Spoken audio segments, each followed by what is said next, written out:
작년에 캐나다에서 여자 축구 월드컵이 열렸습니다. 우리나라도 이제 지역 예선을 통과하고 본선에 참여했는데 이제 조별 리그가 한참이었습니다. 두 번째 나라하고 경기가 코스타리카였는데 그 경기 내내 2대1로 이기고 있다가 막판에 한 골을 먹으면서 아쉽게도 무승부로 끝나고 말았습니다. 다 이긴 경기를 놓치고 나면 그거 참 힘 빠지는 것입니다.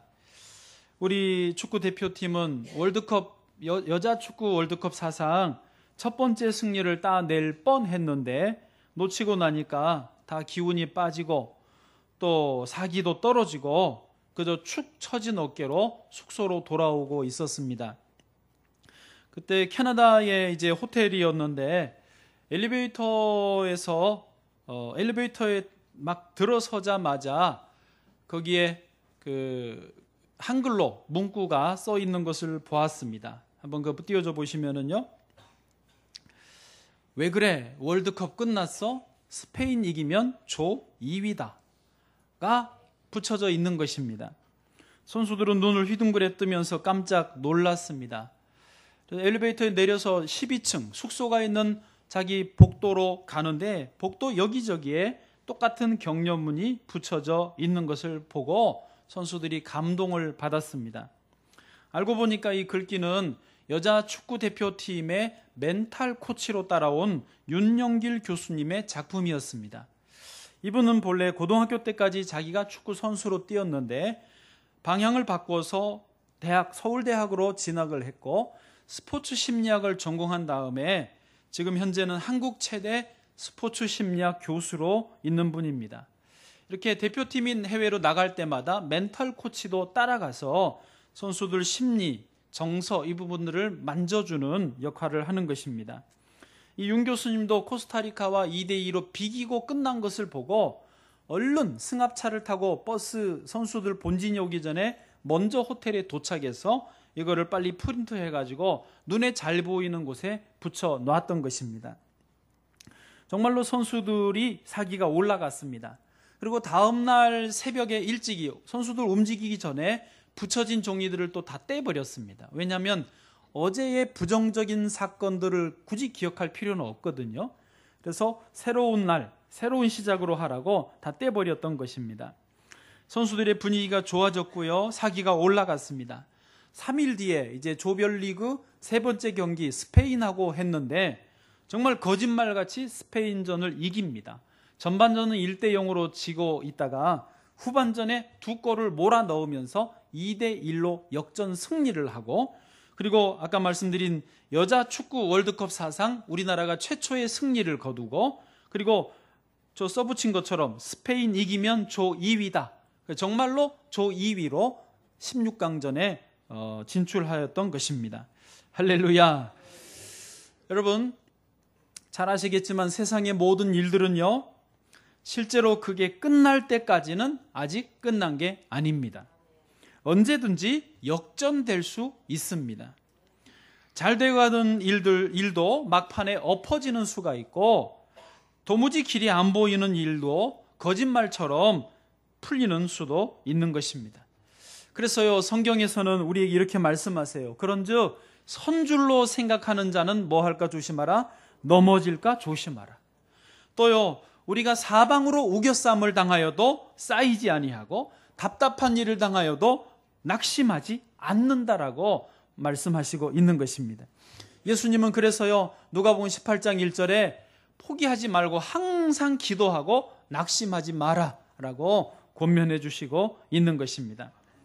자, 우리가 오늘 한 주가 늦기는 했어요. 원래 맥추감사절이 지난주인데 한 주가 좀 늦어졌는데 오늘 맥추감사주일로 지내고 있습니다. 구별을 시켰습니다. 본래 문자적으로는요 보리를 추수함에 감사하는 절기로 지키는 것인데 도시에서는 보리 농사 짓는 분들이 많지 않은 게 아니라 아예 없으니까 1년의 반을 지내는 이 시점에서 주님께 감사를 드리고 내 스스로도 중간 점검을 하고 그리고 주의 새의 힘과 능력을 힘입어서 후반부를 믿음으로 은혜로 잘 살아가자, 이렇게 지키는 절기인 것입니다. 그러므로 오늘의 이 예배를 잘 드리실 수 있기를 바랍니다. 오늘을 잘 활용하시기를 축복합니다. 주님께서 저와 여러분에게 마지막에는 웃는 은혜, 역전시키는 은혜를 허락해 주시기를 축복합니다. 오늘 본문 시편 57편은 다윗의 시편입니다. 57편 그 써있는 글씨 옆에 성경에 보시면 뭐라고 가로로 써져 있고, 가로 안에 뒷부분에 다윗이 사울을 피하여 있던 때에라고 되어 있습니다. 그러니까 이 시편 57편은 다윗이 사울을 피하여 굴에 숨어 있으면서 적은 시편이다라고 하는 것입니다. 이때가요, 사실 다윗의 평생 중에는 가장 어려웠고 가장 밑바닥이었던 시점이었습니다.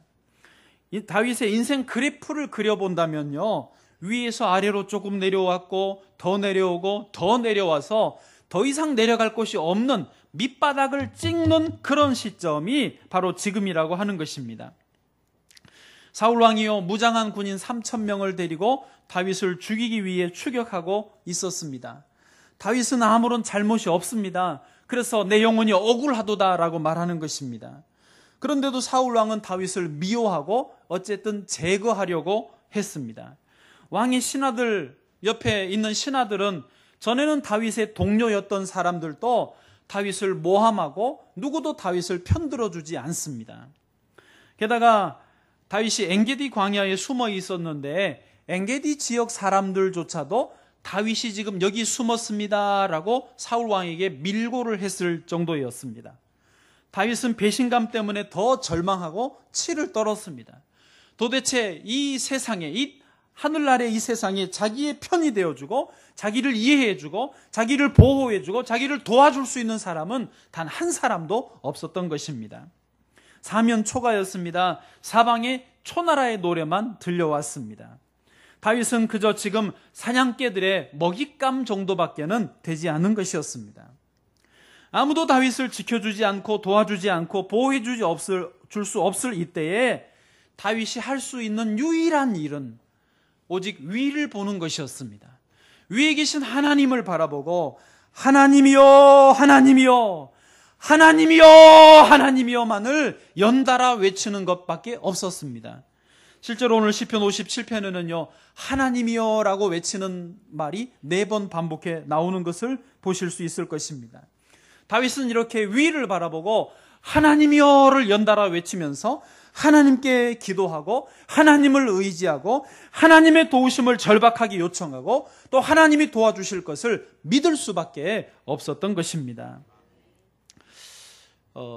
건너뛴다면 다윗을 우리가 이미 너무 잘 알기 때문에 다윗은 정말로 이 굴에서 죽지 않습니다. 구사일생, 9은 죽고 하나 사는 그런 구사일생으로 다윗은 살아남게 되는 것입니다. 뿐만 아니라 다윗은 나중에 사울 왕이 죽고 빈자리가 된 그 왕의 자리에 하나님에 의해서 왕으로 세움을 받습니다. 그리고 그냥 평범한 왕 정도가 아니라 이스라엘 역사에 그런 왕이 없다, 전무후무한 존귀한 명예로운 왕이 된 것입니다. 할렐루야. 자, 그렇다면요, 오늘 메시지는 이거 하나인데요. 오늘 3포인트 아니 1포인트인데요. 다윗이 과연 어떻게 해서 이렇게 인생의 대역전을 이루어낼 수 있었을까 하는 것입니다. 우리들 중에도요, 많은 분들이 현재의 삶에서 역전이 필요한 분들이 많을 것입니다. 어떤 분들은 자신은 특별히 실수하거나 잘못한 게 없습니다. 그런데도 다윗처럼 주변 환경과 상황이 너무 어려워서 길을 펴지 못하고 힘들고 늘 울면서 사는 분이 있으실 것입니다. 어떤 분은 주어진 환경은 괜찮아요. 누구도 나를 괴롭히지 않아요. 그러나 내가 약해서, 의지가 약하고 안 좋은 습관이 나한테 자리를 잡아서 뭔가 하려고 해도 내가 못하는 거예요. 내가 또 쓰러지는 거예요. 어떤 분은 남들 보기에 지금까지 살아오는 게 부끄럽고 내 스스로도 참 한심하다 하는 분도 있으실 것입니다. 어쨌든 이런저런 이유들, 또 다른 이유들이 있으시겠지만 저와 여러분의 인생에서 역전이 필요하고 새로운 소망이 필요한 분들이 있으시다면 더더군다나 오늘 이 다윗의 한 일을 따라해 보시기를 바랍니다. 정말 권장합니다. 꼭 해보세요. 그냥 저 약장사는 아닌데 속눈 셈치고 한 번만 따라해 보시라고요. 아멘. 그러면 다윗이 인생의 대역전을 이루어낼 수 있었던 비결이 뭐냐? 정리하면 이겁니다. 하나님을 믿음으로 감사하고 찬양한 것입니다. 다시요. 같은 말입니다. 하나님만을 믿고 감사하고 찬양하는 것입니다. 유머인데요. 유머. 어떤 부인이 거울을 보고 화장을 하고 있었습니다. 그러다가 갑자기 서러운 듯이 흐느껴 우는 것입니다. 그걸 보고 남편이 놀랐습니다. 아니, 저 여자가 왜 저러나? 갑자기 왜 우는 거요, 여보라고 물었습니다. 그러자 부인이 더 서럽게 울면서 하는 말이, 나이가 드니까 내 얼굴이 쭈글쭈글 말이 아니에요. 정말 내가 봐도 징그러운데 늙어가는 게 슬프고 서러워서 운다오 합니다. 그래서 남편이 말했습니다. 아니, 당신이야 거울 볼 때만 그 얼굴을 보지만 나는 맨날 당신 얼굴 보고 살아야 되는데 내 심정은 어떻겠어? 참고 있는 나를 생각해서라도 당신이 참구려. 3일 낮밤을 맞았을 것입니다. 간이 배 밖으로 나오신 분입니다. 여러분, 사람의 얼굴은요, 얼굴 말 그대로 얼이 모양으로 드러나는 것입니다. 얼의 이미지, 얼의 어떤 느낌이 얼굴로 표현되는 것입니다. 사람이요, 아가씨들이 보면, 우리 교회 청년도 제가 알아봐요. 애인이 생기면요, 얘가 이뻐져요. 희한하더라고요. 머리도 좀 달라지고 얼굴 화장도 더 예뻐지고요. 아마 화장도 더 잘 받는 것 같아. 윤기가 흐르고요. 먼지 모양새 품새가 달라지는 걸 느껴요. 알아볼 수 있다고요. 우리가 하나님 앞에 감사하고 찬양하고 하나님 안에서 기뻐하고 노래를 한다면 우리는 주 안에서 우리의 영혼이 살아나기 때문에 우리의 얼굴이 좋아지는 것이죠. 회복이 되는 것입니다. 하나님은 우리가 그렇게 되기를 원하시는 것이고, 그러면서 마음의 생각이 역전이 되고 우리의 실제 삶이 역전되기를 원하시는 줄로 믿습니다.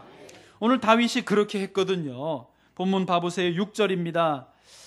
그들이 내 걸음을 막으려고 그물을 준비하였으니 내 영혼이 억울하도다. 다윗이 얼마나 억울하겠어요? 잘못한 게 없는데도 죽이려고 하니까. 그들이 내 앞에 웅덩이를 팠다는 거예요. 그런데 자기들이 그 중에 빠졌도다. 여기 셀라는 무슨 뜻인지 아시죠? 여기서는 더 큰 소리로 외쳐라라는 뜻입니다. 그러니까 지들이 그 중에 빠졌네 라고 외치는 것입니다. 그런데 실제로 빠졌느냐? 아닙니다. 아직 아니에요. 그런데도 다윗은요, 예언적 선포로 하는 것이에요. 그렇게 빠지고야 말 거야. 틀림없이 너희들은 네가 파는 함정에 니들이 빠질 거야 라고 예언적으로 선포하는 것입니다. 믿음의 고백인 것입니다. 7절도 보십시오. 하나님이여 내 마음이 확정되었고 내 마음이 확정되었사오니 내가 노래하고 내가 찬송하리이다. 하나님만을 노래하고 찬송하기로 마음을 확정했다라고. 지금 어디에서요? 굴 속에서요. 그 다음에요, 8절입니다. 내 영광아 깰지어다. 여기서 영광은 영혼을 말합니다. 내 영혼아 깨어나라. 또 비파야 수금아 깨어나라. 비파와 수금은요, 다윗이 가지고 있던 음악적인 재능을 말합니다. 그리고 새벽을 깨우리로다. 내가 새벽부터 내 영혼이 깨고 내게 주신 음악적인 모든 재능을 동원해서 하나님을 찬양하겠다라고 외치는 것입니다. 9절도요 보십시오. 같이 읽어보세요. 시작. 주여 내가 만민 중에서 주께 감사하오며 문나라 중에서 주를 찬송하리이다. 아멘.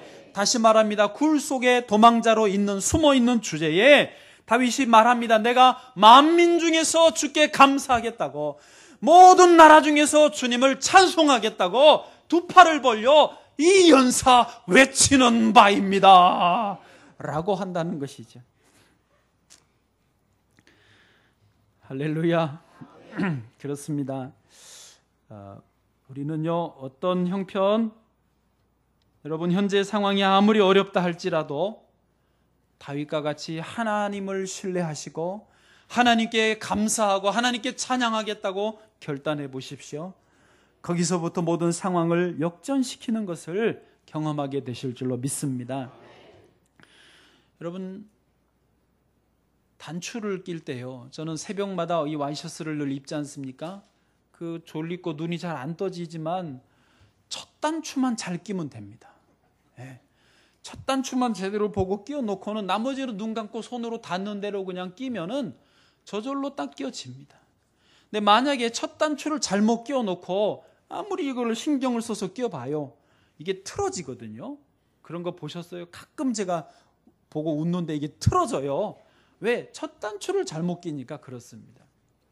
하나님이요, 우리 인생을 지으시면서 우리에게 주신 근본적인 목적이 있습니다. 근본 사명이 있어요. 그게 우리 인생의 첫 단추라고 볼 수 있습니다.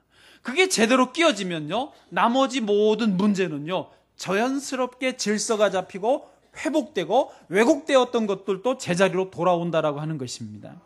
그럼 우리를 지으신 원 목적이 뭐냐? 첫 단추가 뭐냐면 이사야 43장 21절을 봐보실까요?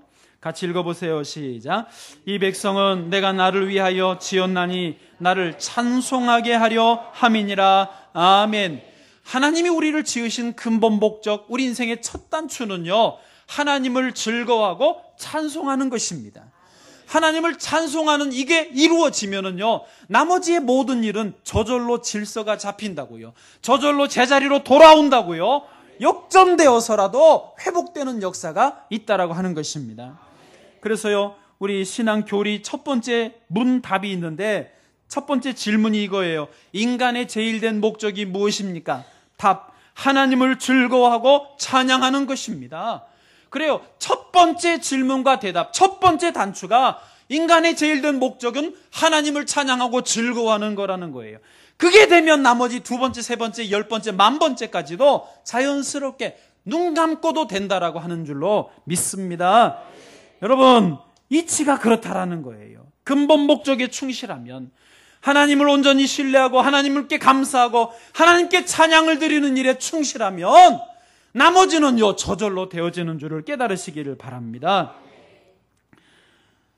하나님은 이렇게 근본에 충실한 사람들에게 은혜를 주십니다. 그분들에게 복을 주십니다. 그분들을 주의 일을 맡기는 리더로, 책임자로 세우시는 것입니다. 세상에서도 그렇지 않습니까? 어떤 팀장이 있어요. 과장님, 사장님, 부장님 다 좋아요. 리더인 분들은요, 근본적으로 생각이 이러셔야 돼요. 모든 일에 어려움이 있잖아요. 장애물이 생기잖아요. 그럴 때 그 리더가 아이고 불평을 하고 누구 때문에 못 해먹겠다 그러고 안 되겠다 그러고 그러면 그분은 리더의 자격 자체가 없는 분입니다. 있어서는 안 될 자리에 지금 가 있는 분이에요. 하나님은 그런 분들하고 일하지 않으십니다. 그런 분들을 리더로 세우지 않으십니다.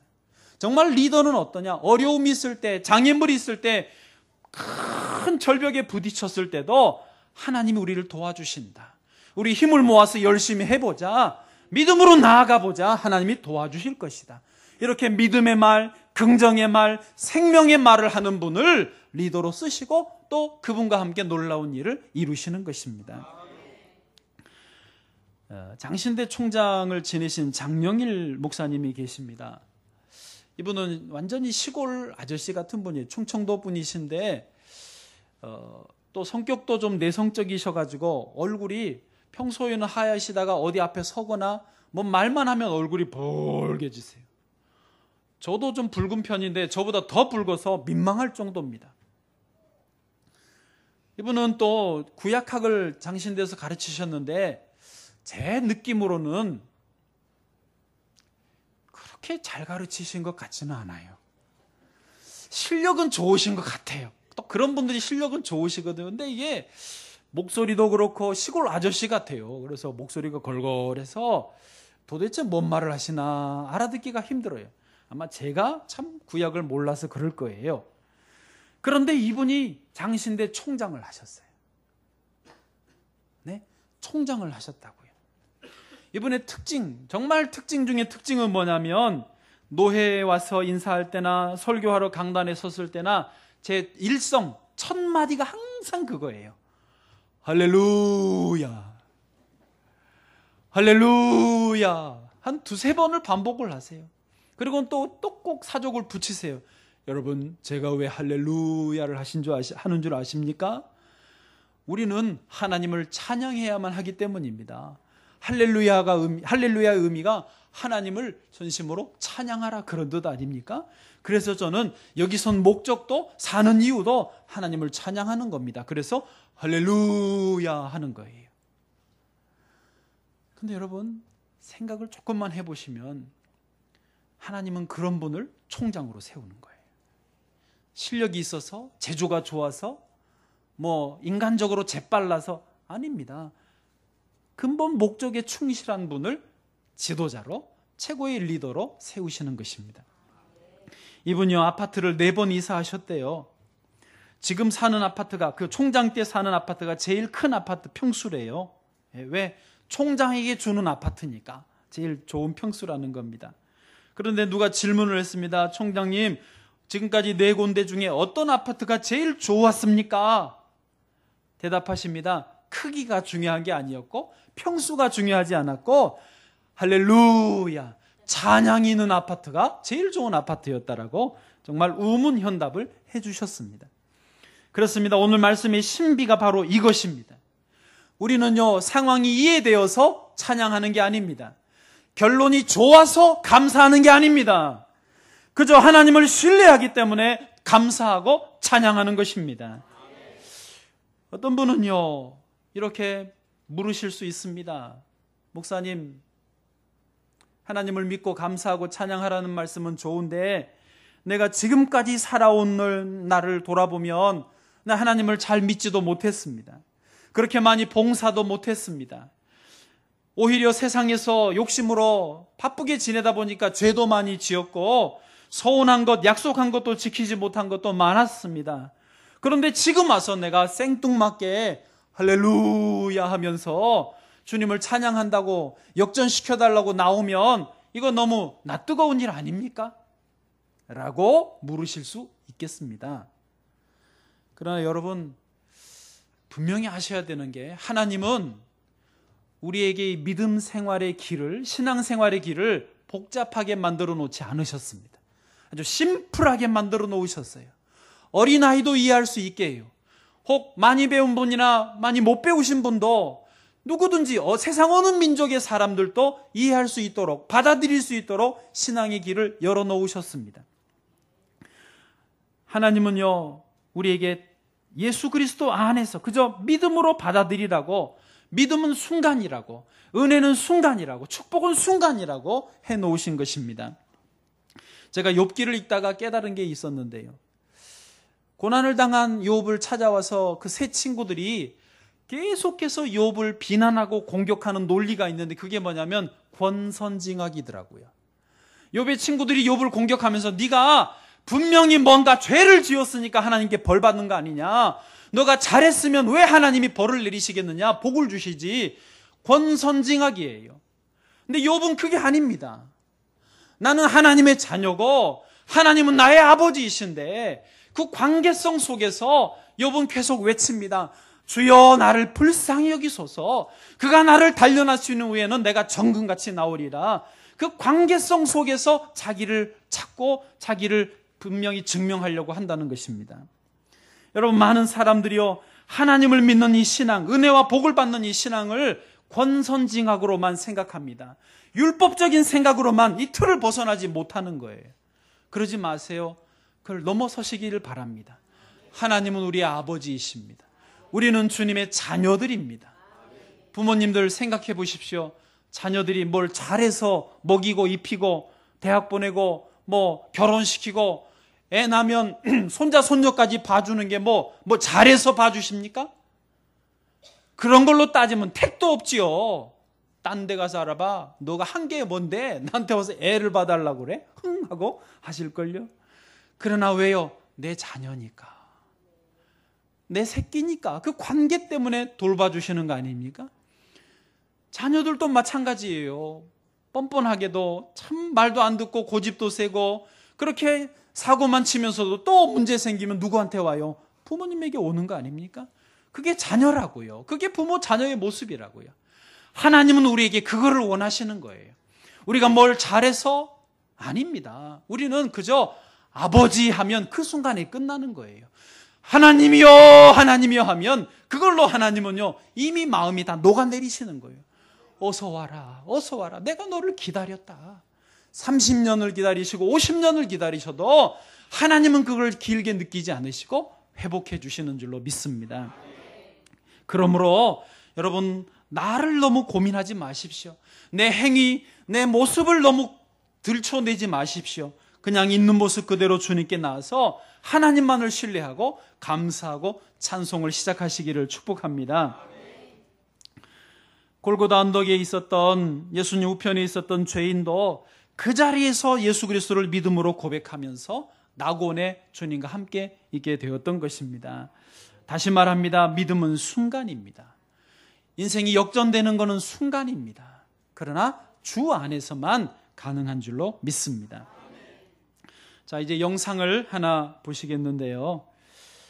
미국의 바바라 존슨이라고 하는 여사분의 이야기입니다. 책으로 써서 50만 부나 팔린 베스트셀러의 저자이기도 한데요. 이분은 남편과 3명의 아들들이 있었습니다. 그런데 행복한 나날에서 어느 날 갑자기 욥처럼 고난이 찾아오는데 남편이 교통사고로 식물인간이 됩니다. 첫째 아들이 음주운전하는 트럭에 치여가지고 교통사고로 죽습니다. 둘째 아들이 동성연애자가 되어서 집을 나갑니다. 셋째 아들이요, 월남전에 참여했다가 전사한 소식을 듣습니다. 이런 집에 있는 4남자가 다 어려움을 겪는 그런 상황에서 이 바바라 존슨 여사가 이 상황을 역전시키는 그런 모습을 우리가 영상에서 보시겠습니다. 예, 영상 틀어주십시오.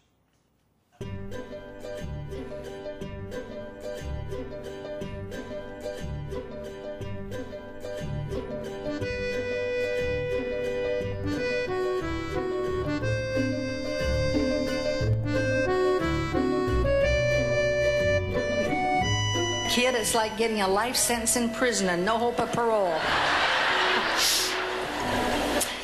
On the back of the book it says, this is the true story of a wife and mother who learned how to cope with the crippling of her husband, the death of 2 sons, and the homosexuality of a third. I mean, isn't that the pits? Who would even buy that book? But when the book first came out was when we had the long gas lines in California. You didn't have them here because you don't have the problems that we do, but you had to wait an hour.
been speaking here for 4 years. I never get nervous in here. But the son who was gone for 11 years that disowned us is here today.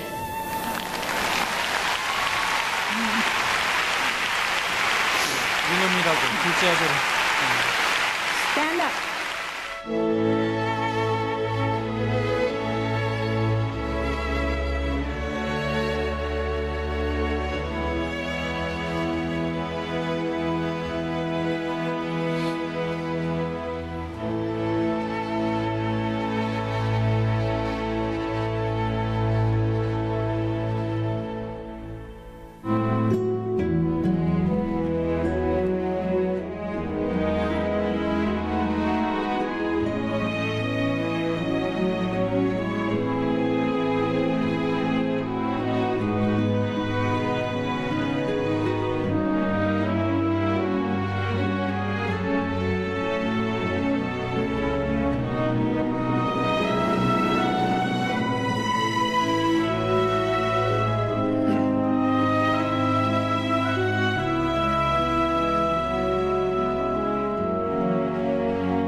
우리 인생에서 고통은 필수입니다.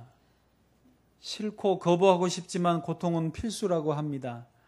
그러나 감사는 우리가 선택할 수 있습니다. 그래서 고통은 필수, 감사는 선택입니다. 우리가 감사를 선택하면 우리의 마음의 생각부터 역전되기 시작합니다. 우리 마음의 생각이 역전되면 우리 인생이 실제로 역전된다라고 하는 것입니다. 이 바바라 존슨 여사에게도 너무 불행한 일들이 연이어 일어났지만 그 힘든 나날 속에서 어느 날 생각을 바꾸어 먹기 시작합니다.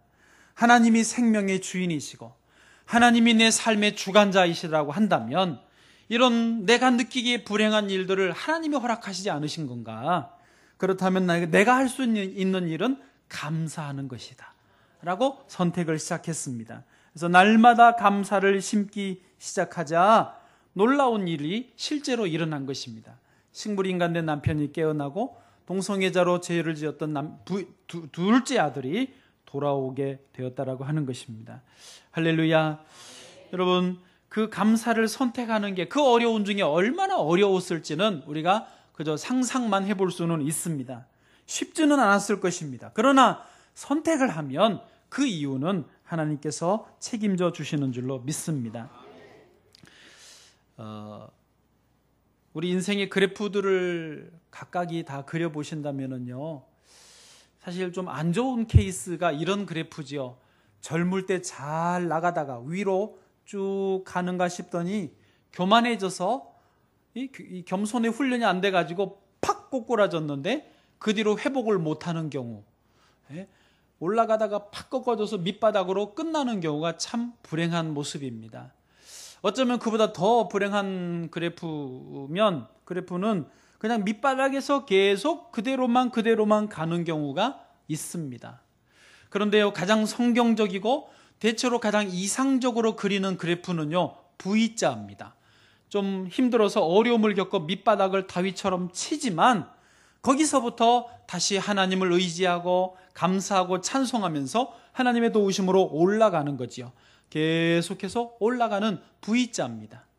그래서 나이키가 나오는 것입니다. 나이키가요, 실제로 V자를 형상화해서 디자인해서 만든 겁니다. 정말 그렇습니다. 여러분, 기왕이면 V자가 되시기를, 나이키가 되시기를 주의 이름으로 축복합니다. 하나님이 저와 여러분과 함께 하시고, 저와 여러분이 감사와 찬송할 때 기쁘게 받아주실 줄로 믿습니다.